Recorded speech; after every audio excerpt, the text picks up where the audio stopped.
আমাদেরকে একটা বিরাট সুযোগ এনে দিয়েছে, অনেক সুযোগ এনে দিয়েছে। এই সুযোগ হাতছাড়া হলে কিন্তু আমি জানি না আমাদের ভবিষ্যতে কখন আবার এই ধরনের সুযোগ আসবে। এই সুযোগটা হচ্ছে নানাবিধ সুযোগের মধ্যে নাম্বার 1 হচ্ছে ভোটের অধিকার প্রতিষ্ঠার সুযোগ। ভোটের অধিকার কিন্তু প্রতিষ্ঠা হয় নাই। এই বিপ্লবের মাধ্যমে আমরা অধিকার প্রতিষ্ঠার একটা অপরচুনিটি পেয়েছি, সুযোগ পেয়েছি। এখন প্রতিষ্ঠার কাজটা করতে হবে আমাদের।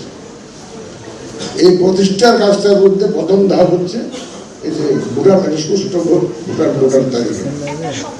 এটা আমাদের ট্রেন, যে ভোটের ট্রেন যখন যাত্রা করলো, এই যাত্রার মধ্যে আমাদের প্রথম কাজটা হচ্ছে ফার্স্ট স্টেশন থেকে আমাদেরকে ভোটারদেরকে সাথে নিতে হবে। এবং সঠিক ভোটার তালিকা না করতে পারলে ওই আমাদের অধিকার প্রতিষ্ঠাটা ব্যাহত হবে, সঠিক হবে না। তাইলে এখানে একটা কথা বলতে চাই আমি এজ এ রেফারেন্স। সেদিন দেখলাম পত্রিকায়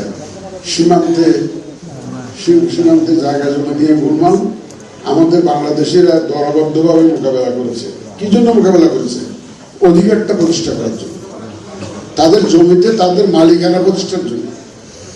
আমরা এই অধিকার প্রতিষ্ঠার সংগ্রামে পুরা দেশবাসীকে আমাদের পাশে চাই।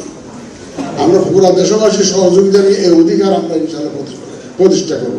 যেদিন মানুষ ভোট দিতে পারবে নির্বিঘ্নে, বিনা দ্বিধায়, freely, fairly, without any intimidation, ভয় ভীতিহীন ভাবে নিজের পছন্দের প্রার্থীকে যেদিন ভোট দিতে পারবে, সেদিন আমরা মনে করি যে ভোটের অধিকার প্রতিষ্ঠা হবে।